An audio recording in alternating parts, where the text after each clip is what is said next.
We are so honored to be here today with Khushi Kabir.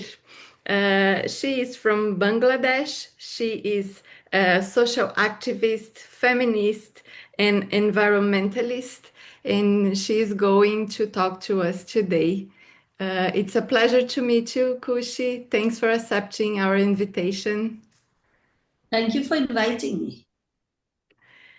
So, we would like to start asking you to tell us about your story and about your work. We want to listen. Okay, so where do you want me to begin? Right at the beginning or just now, where I'm now? You can choose. So maybe I'll start I think with it's interesting to tell Okay. your story. How do you... Yes. I studied drawing and painting, the fine arts. That's where I went to college. And I had dreams of being in this world. In 71, we had a liberation war where Bangladesh got liberated. And that changed my thinking and my mind a lot. I think it impacted most people who were around at that time, right? So for me, it impacted me a lot. And then some organizations and people were beginning to work in rehabilitation of this country because when we were liberated, the houses, the villages were burnt, bridges were, bridges were exploded. There were no bridges, there was no roads. Most of Bangladesh didn't have electricity anyway, or running water or anything. And the banks were looted, major. There was huge infrastructure. Everything was ruined and destroyed, and also there was no money. So people who fought the liberation war with the arms came back. India had helped us, supported us in providing shelter for refugees. We had 10 million refugees who went to India. And another, I don't know the exact number, it would be 5 or 8 or whatever million, who were internally displaced. They went from their village home to another village. And when that village was attacked, they went to another village. So internally displaced was a huge number. So the people of this country actually fought themselves for this war without being a proper organized army. And then in 71 December, we had our own country. We got the liberation happened. And then there were people who wanted to do some rehabilitation work. And one of these organizations, which is now a very large organization, had just started and invited me if I would help them. They were just 2 or 3 people then. So I said yes, along with a few other people, and I began. I started working in Dhaka first, but their work was out in a very remote area in the northeast, very, very remote. And as I said, there was no roads or infrastructures or anything then. Bridges were completely, there were no bridges, nothing. So after a year or 2 years of working in Dhaka, where I was helping with the reports, coordinating, sending things that were needed to the field, I decided I wanted to go to the field myself. In those days in Bangladesh, women didn't really work in the villages. It was not a very open place, the country, the whole nation. Women had a very definite role before. So even if in 71 women participated equally, but after the liberation war, it was like going back to your own roles. So I wanted to go and work in the villages, and everyone was a bit, worried if I would be able to survive it. I hadn't lived in a village before. And this was a very, very remote area. So cut a long story short, I went there, I loved it. I stayed there for 4 years at one stretch. And I think that changed me completely. And I decided this is what I wanted to do. I was always a feminist, I think. And it was basically because when you grow up in a patriarchal society, you automatically become a feminist if you're somebody who has a mind of your own. I had read a lot of books and understood about class differences and exploitation.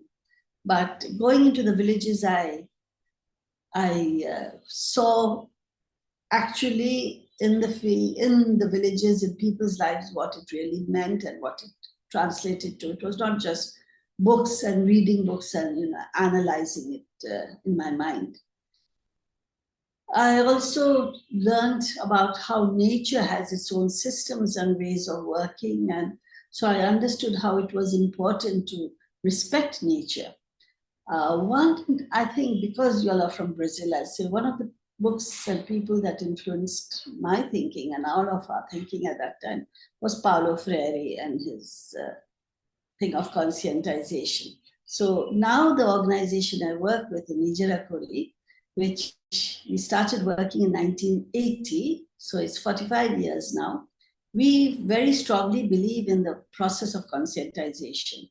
Not so much the literacy, which we weren't being able to do, but the whole method of taking, understanding, analyzing, reflecting what actions needed to be taken. So that process is something we follow very much.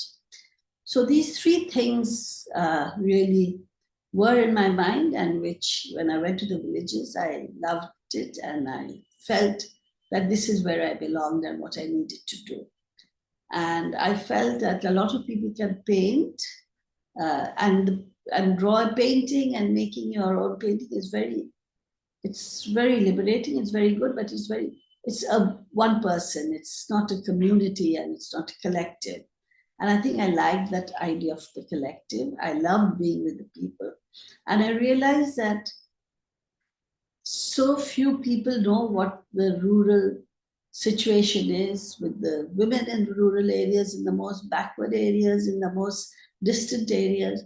And these voices and issues needed to be heard, and they needed to be reached, and they needed to form their own associations and stand up for themselves.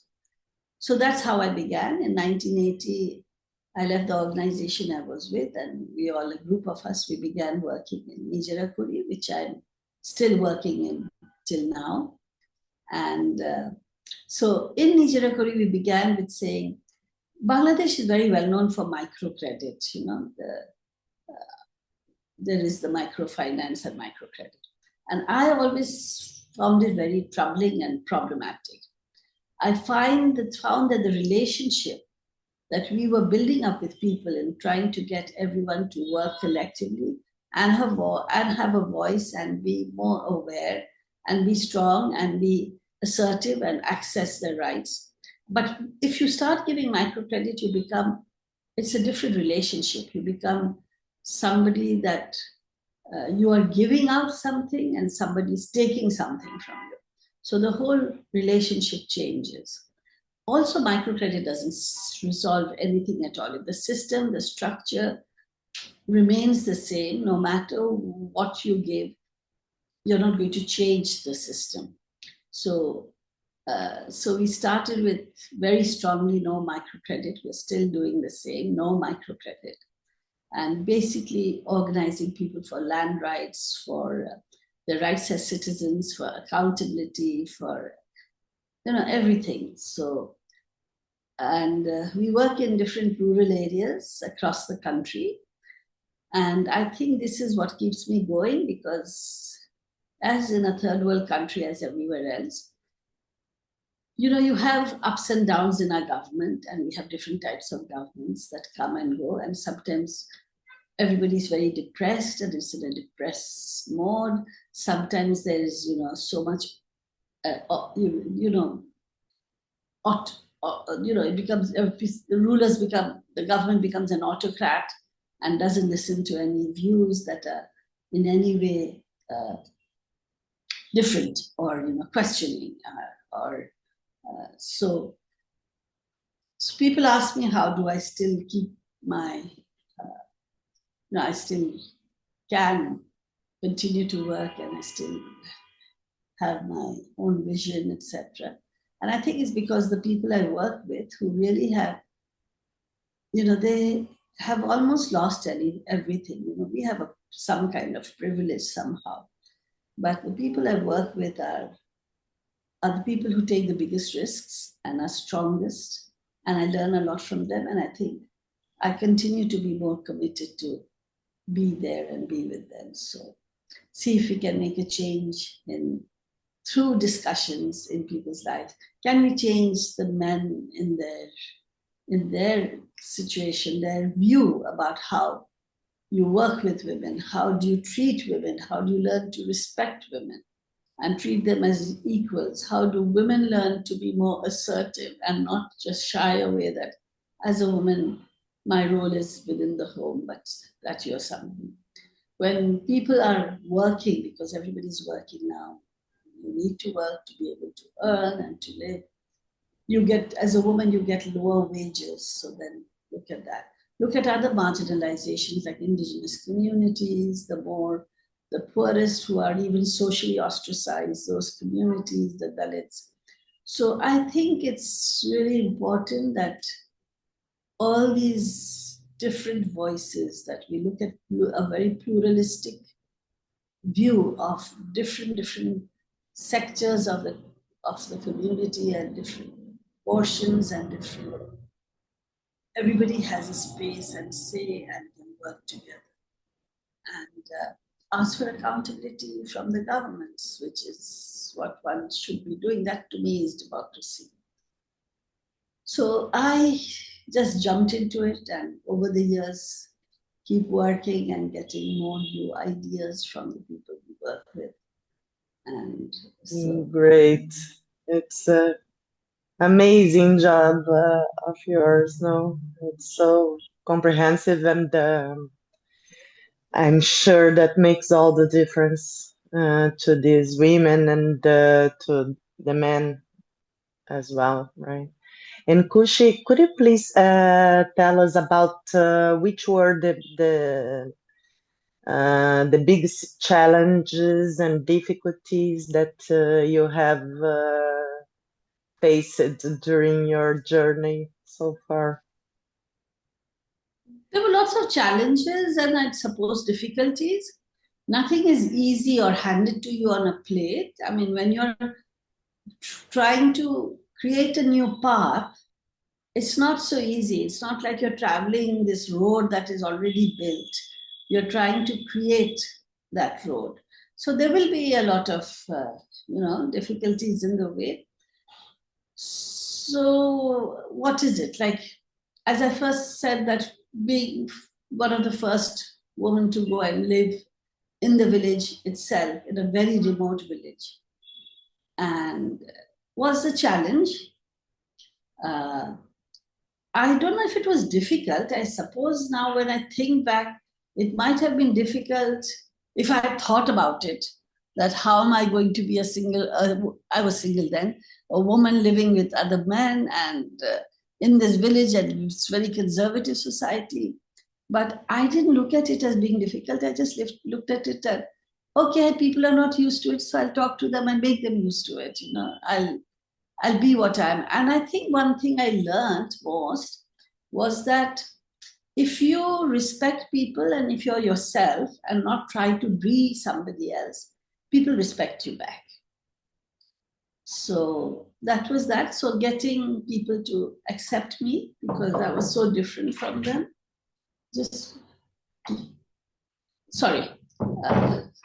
So I think that was what was the most, one of the challenges. And especially once I was sent to a small town where to start a work with 840 women who had lost their partners. They were single and they had no food and the children were starving, many died. And they were very resentful at the beginning, but when I started working with them, so they were very aggressive at the beginning, but then I think we became very good friends. And so we all bonded very closely together. So I think those were challenges. I guess there were difficulties because a lot of people in the small town, in the cities, it's very big. So you can be yourself. In the villages, you're different and they don't expect you to be like them. So you can be yourself and still have place. But in the small towns, it's more like they have a very strict and rigid idea, and they think this is what everyone should be like. So I wasn't like everybody else. I was very different. So I guess it could have been difficult. Maybe it was difficult. I didn't take it as being difficult. I just took it as a challenge. And I think it's always problematic if you give in, you know.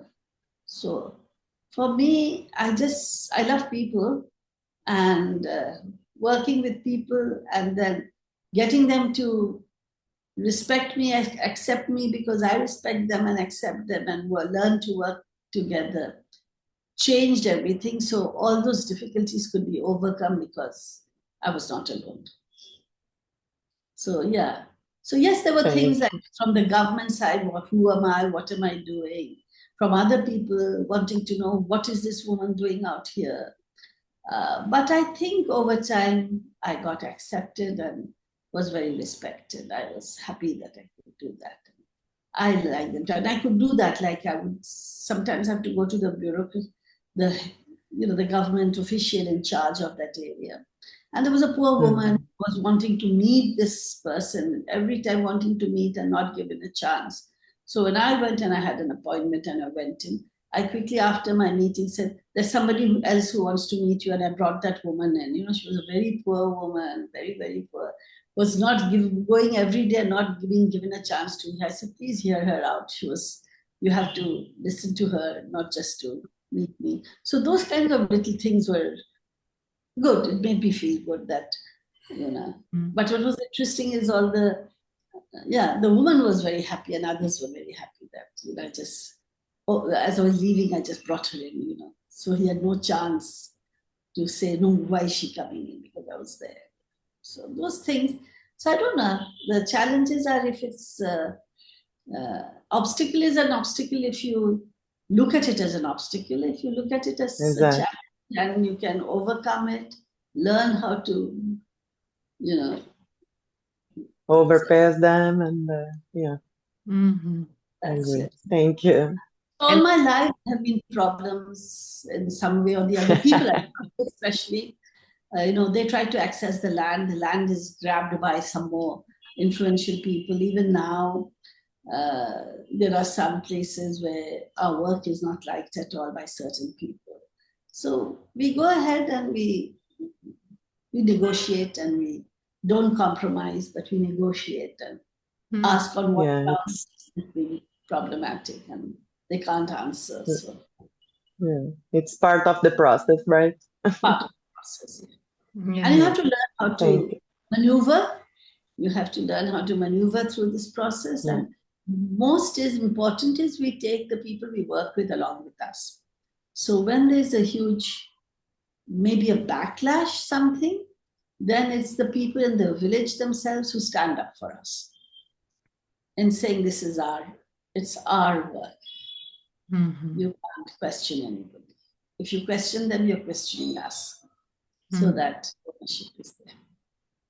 Yeah, this is beautiful. I think to be an activist, you need to believe that challenges are part of the process, and you need to like them, because it's going to be challenges all over the way, right? That's the way you learn and grow, right? Yeah. And we at Instituto RINO, we also enjoy a lot and learn a lot from Paulo Freire. He is our inspiration, yes. For the so you can see how inspiring he is for people across the globe on the other side of the planet. Yeah, this is beautiful. This is so nice to hear. What do you think are the most urgent political challenges in your field of activism today?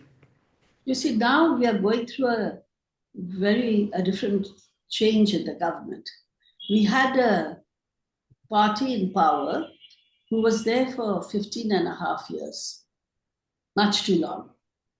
And when you're there for a very long time, in a kind of a democratic system where there is no true democracy, where anyone who raises questions are often, dealt with imprisonment or even, disappearances or anything like that.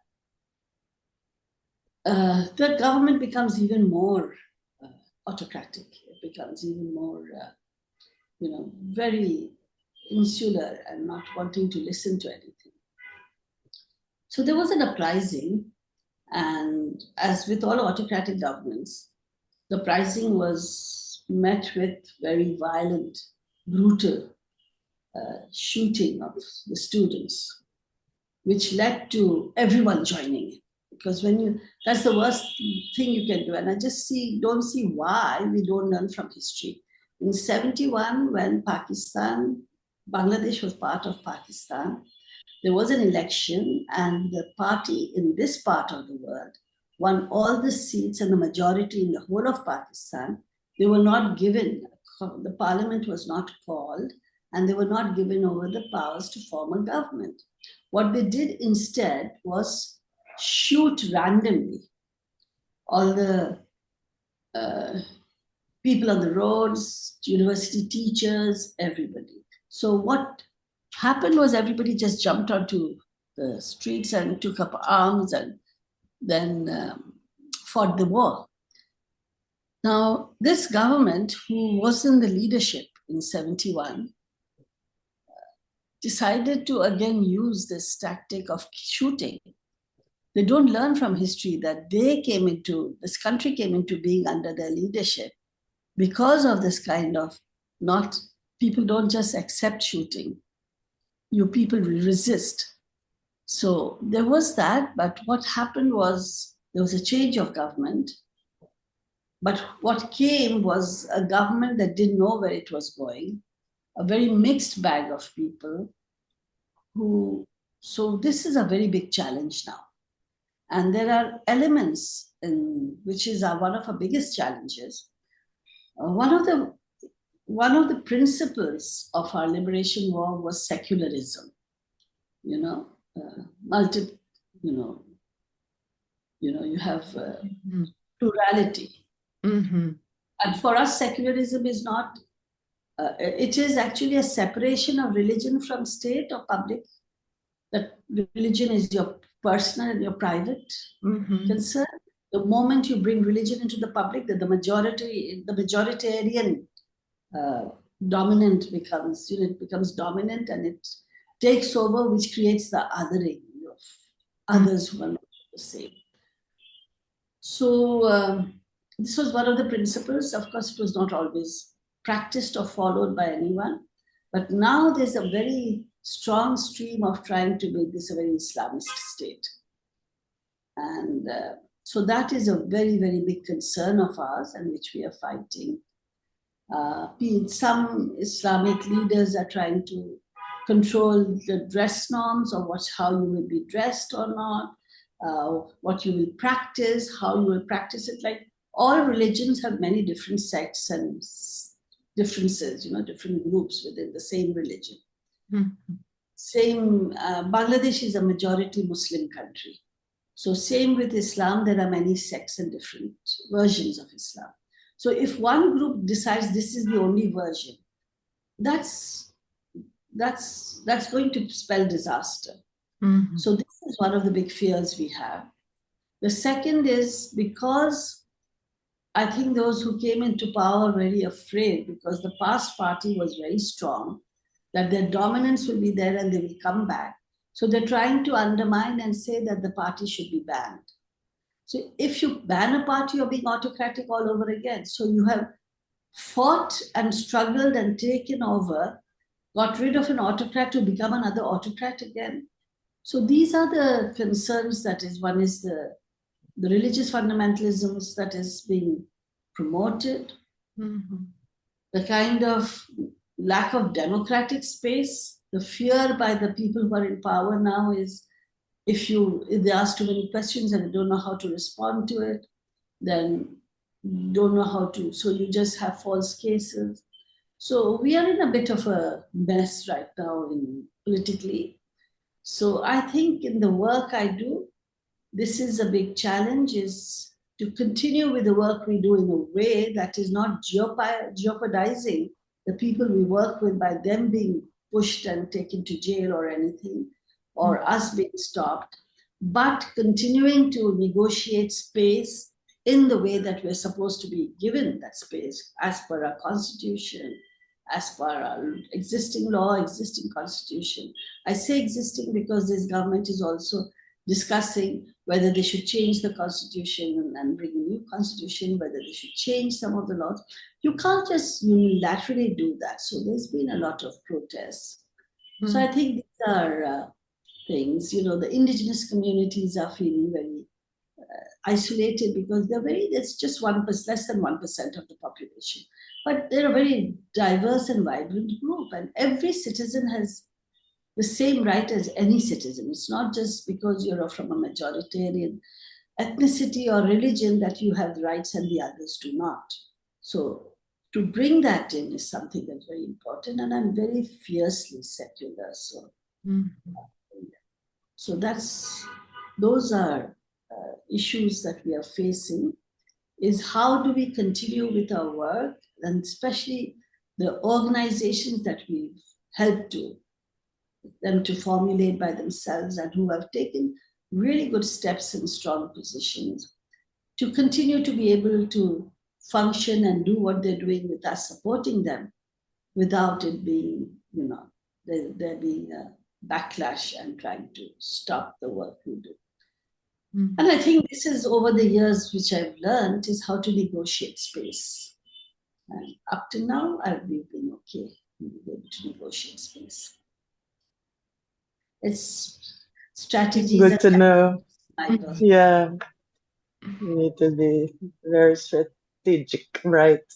And Khushi, tell us about a bit about the role of education in your work, both formal education, non-formal education. If you can. So there is the formal education system, which is through the government, and in the education system, also in the formal education system, there are 3 streams.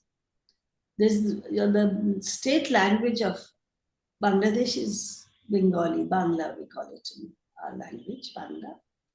So you have the Bangla, what we call the Bangla medium, where the schools and everything are taught in Bangla. So that's what the majority and the main education system is.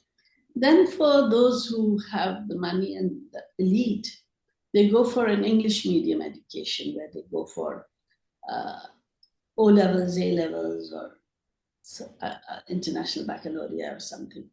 So that is a very elitist form of education following the British GCSE system of,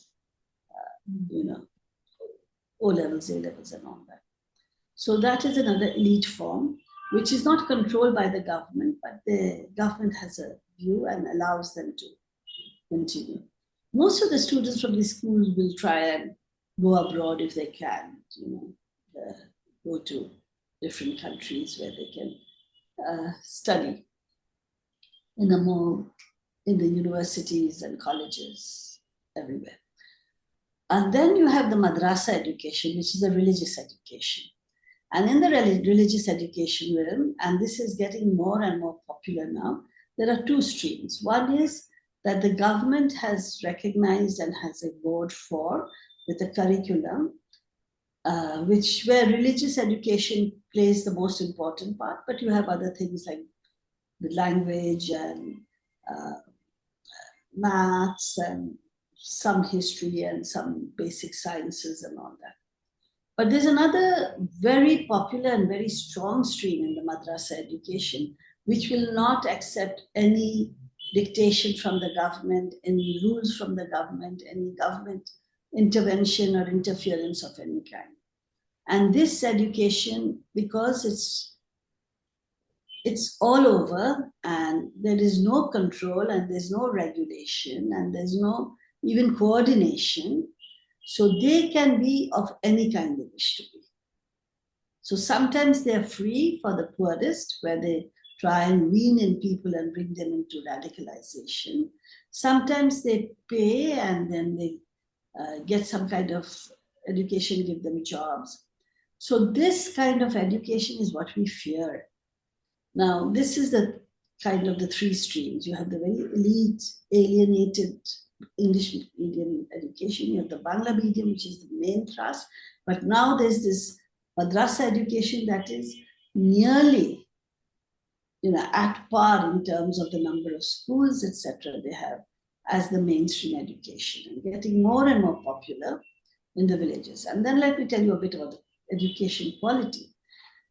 Teachers are not committed and they're not very well trained. So and there's a lot of corruption. So they, instead of teaching in class, will tell the students that you come to me for private tuition and we'll teach you. So it's rote learning and vomiting out what you've learned in your exams so you pass. So it's all exam driven and vomiting out what you learn so you pass your exam. It's exam driven not to examine how much you learned and what knowledge you have, but to see whether you can pass the exam by just writing out what the examiner wants to see.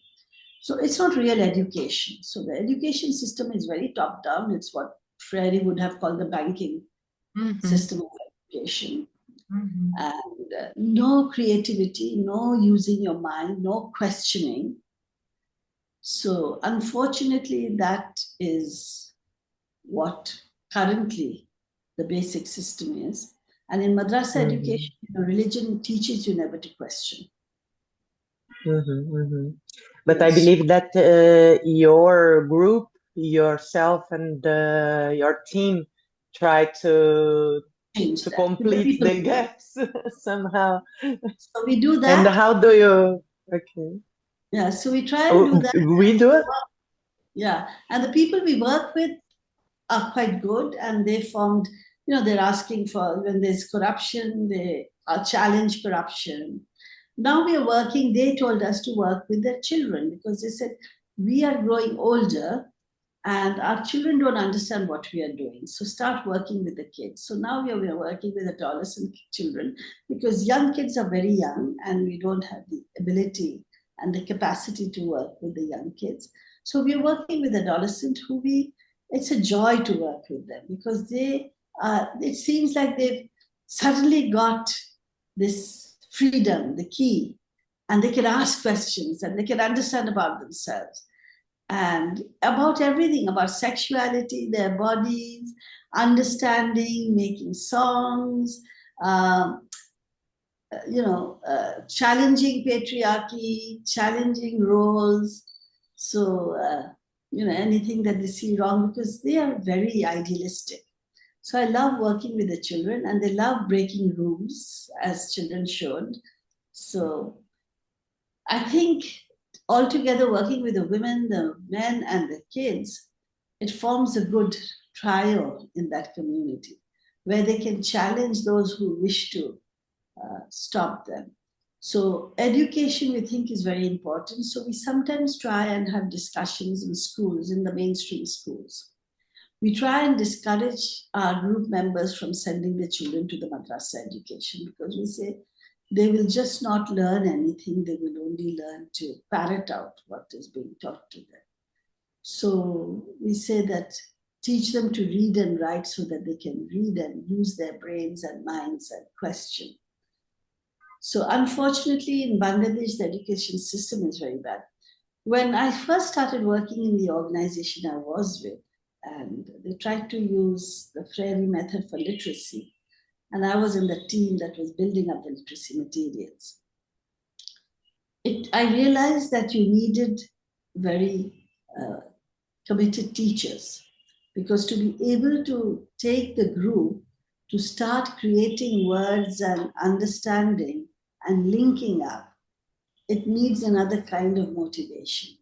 So anyway, the literacy didn't stay on for very long, but what we are doing is using the method of, questioning and getting and conscientization. So, the education is one of our biggest problems in terms of the quality of education leaves much to be desired. And I do think education is very important because a good education system teaches you to think, to be analytical, to question. to create. And so we are trying to fill up in the alternative. But Bangladesh has 85,000 villages. And we are only working in about 1,500 villages, which is nothing. 1,500, 1,500 seems like a lot of villages we are working in. But if you look at 85,000, it's nothing. So we are scattered, and in the areas we work, we are happy with what we are working. So it's a very important work, right? Work with education, I think, is the work that we can leave seeds for the future, right? Absolutely. Yeah. And the reality you are describing there, I can relate to our reality in Brazil too. Unfortunately, it's not everywhere that you can have this kind of education that it's going to question and it's going to propose changes in the systems that are oppressing the majority of the people. And this is what we need, right? This is so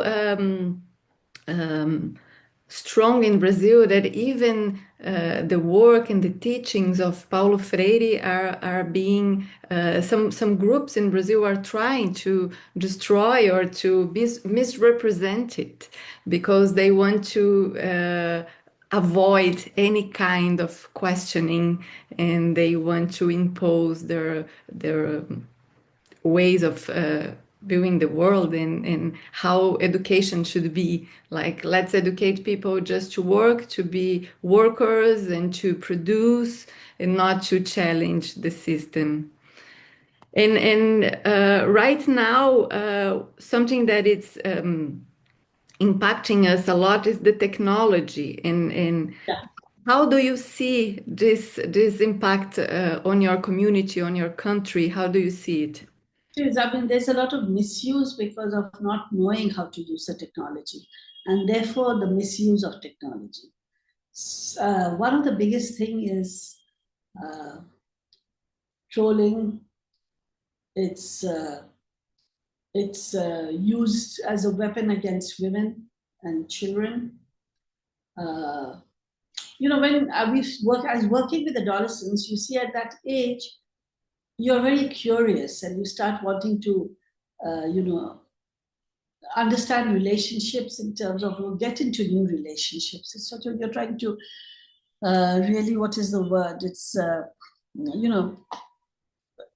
get into new, it's an adventurous kind of a thing.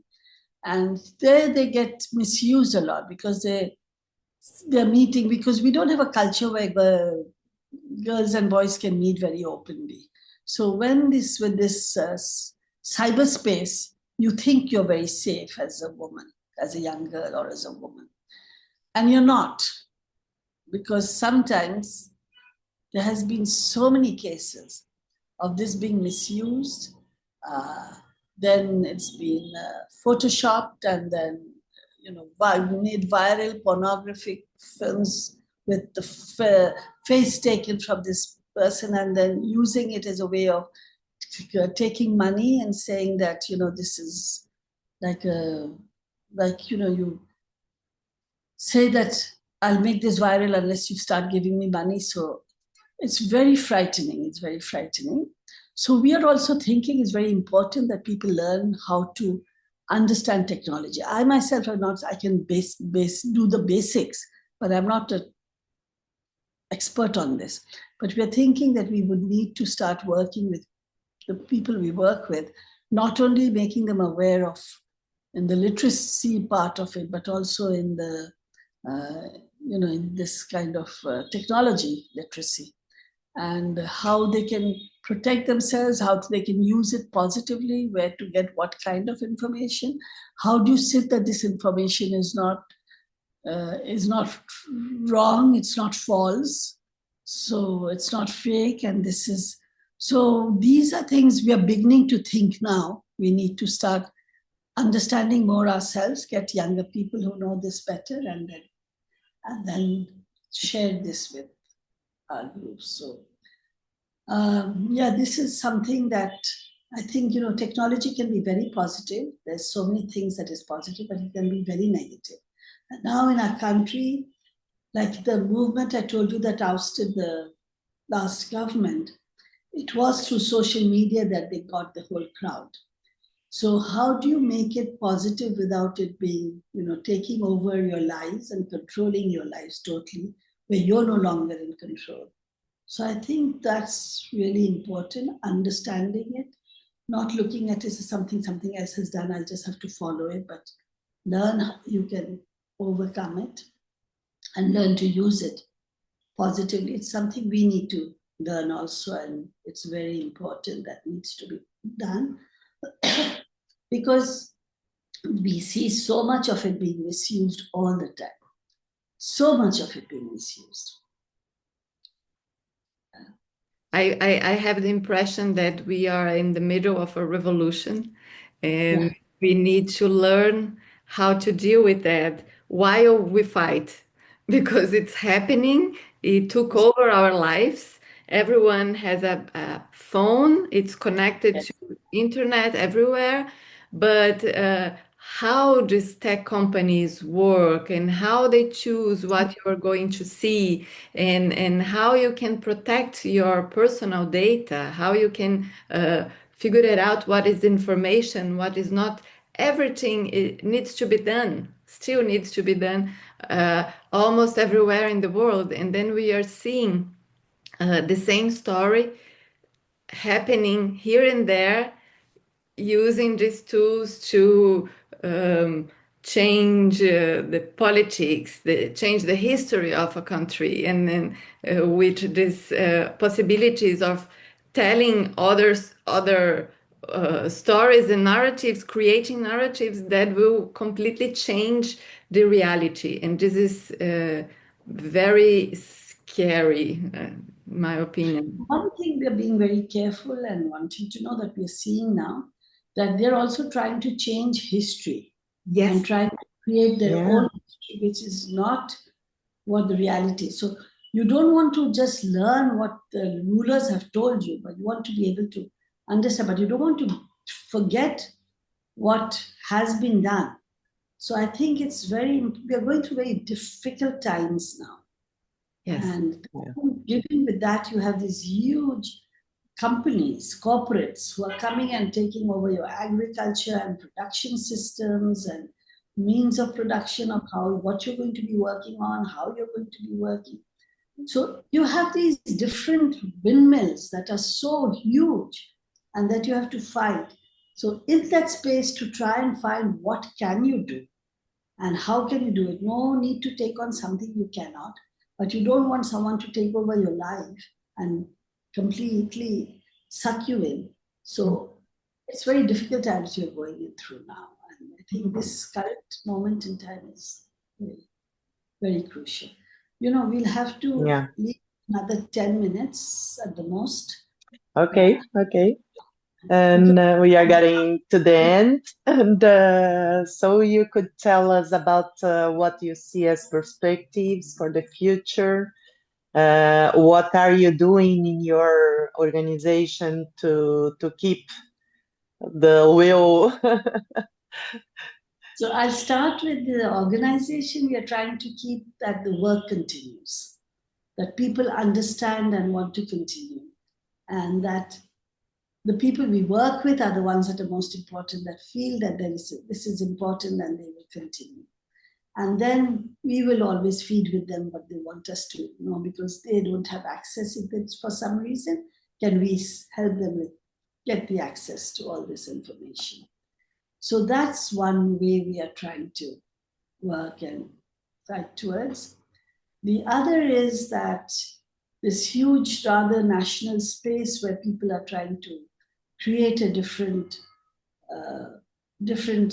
situation and a system and a history and a narrative that is not looking at freedom, that is not looking at empowerment. So how do we then work on that and continue to work on that? And so that is also very, very important. And most important, I think, is linkages. Linkages within the country, linkages within the region, And I think linkages like what we are doing now. So if I had time, I would love to hear from you someday what you all are thinking of and what is happening.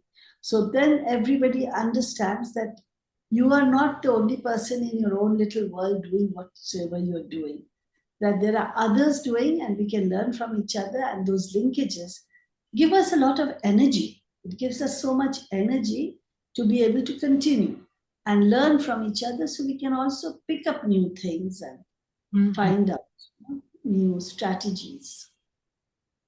Yeah.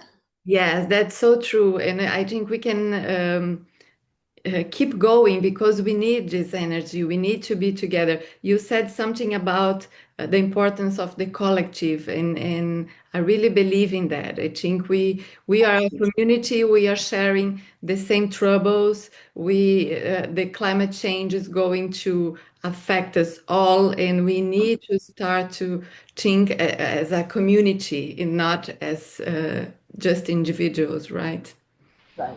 Yeah, and the network of people working in this space and facing the similar challenge, we need to exchange more and learn more with each other.